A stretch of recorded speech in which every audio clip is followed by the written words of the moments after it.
from Belgium's perspective, what they did was, so in the first, and you can agree, you can say what you think, but in the first half, Lukaku was directly against Kier, backing in, and it was a fight, yeah? Yeah. And he wasn't getting much support. At half-time, because Denmark don't normally play with a back three, they normally play with a back four, but he changed it.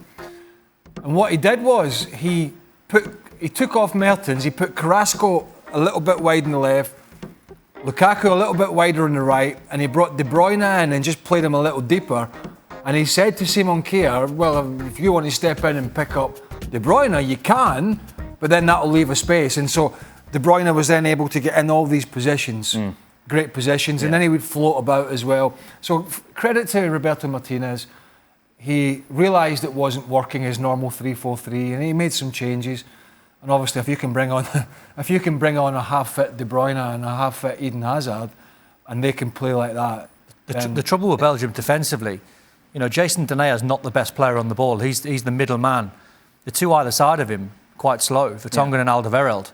So Denmark exploited that. They knew they didn't want to be pulled into wide positions, and they really struggled. Ali, if I said to you, what's De Bruyne's best position, or where does he play?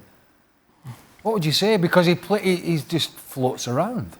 The best part of this Belgium is that De Bruyne can go anywhere that he wants. And this is what is real value, having Lukaku as a first striker, fighting with the defense, and giving that freedom that he can join every situation that he wants, that he feels. And this is the best, from my point of view, that you can put a player in that position, especially a player like him, that he has the right timing on passing or shooting. He always takes a right decision. He's not at all selfish, and we saw on the first opportunity that Belgium has, the first opportunity, they scored 1-1. That's the change that this kind of player make for your team. And when I say that, it's not only the quality of the player, I'm talking what he gives to his teammates. Because all of a sudden, everybody, Lukaku was fighting the first half, but not winning any 1 versus 1. And then after that... Right, what's my technique? I'm going for goal. But he realised, Kevin De Bruyne, the second he seen his two players to his left-hand side, he then stepped to the right-hand side, and he knew they were there. Then actually the pass and the weight is not ridiculously hard. It's the vision that most people haven't got. So that win for Belgium then guarantees them a place. I'm laughing because Craig is throwing the cushion. Belgium then through to the knockout stages. It is still... I'm having a trial between the two. It is still all to play for with regards, if you look at Denmark's chances, because remember, the fourth best third place teams do qualify, so there is still a hope there. Now, will they be spent after that performance, Craig? Given that it was so good against Belgium, or will they still have more left now going into that clash against Russia? No, they'll still have some left in the tank. You've just got to convince the players that 3 points might get you through. Now, in the olden days, when it was a proper tournament, there was 16 teams and only 2 went through, right? At Euro '96. But now, and the other tournaments, but now they're given a parachute to these other teams. So it's given, I think Portugal, did you mention that there? Because I wasn't listening. Well, I don't know which bit you weren't listening to. Well, Portugal went through with 3 points, I believe, in 2006. I definitely didn't say that. Definitely didn't say that. He hasn't got that knowledge. No, because that would have taken him back.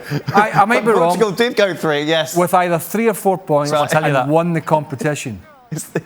He doesn't listen to a thing I'm saying. He say a lot of bad things, but I don't remember you say that. Yeah, right. Anyway. Looking at this, though, if you can get that momentum it's from better Denmark... without a cushion. Shut up. Denmark going better forward. Without the cushion. I can tell you now, it's better without the cushion. Then you go into that Russia game saying, right, OK, look, we just pushed one of the best teams in the world and we could have got a draw against them. This Russia side's nothing compared to that. We go in there and get the win and just see how the dice roll. It will be a battle against Russia in any sense of the meaning of that, in a sports way, of course. They can make it because they have the momentum of what's going on, and they deserve much more. So you get that credit, and if you are able to put it with a calm mind in the next game, you're gonna be able to make something good from there. But it will be really a battle from my point of view. It's not easy to win that game against Russia. That maybe we consider a team that affordable. Well, thank you very much for watching ESPN on YouTube. For more sports highlights and analysis, be sure to download the ESPN app. And for live streaming, premium content, and let's not forget as well, ESPN FC 7 days a week. Subscribe to ESPN Plus.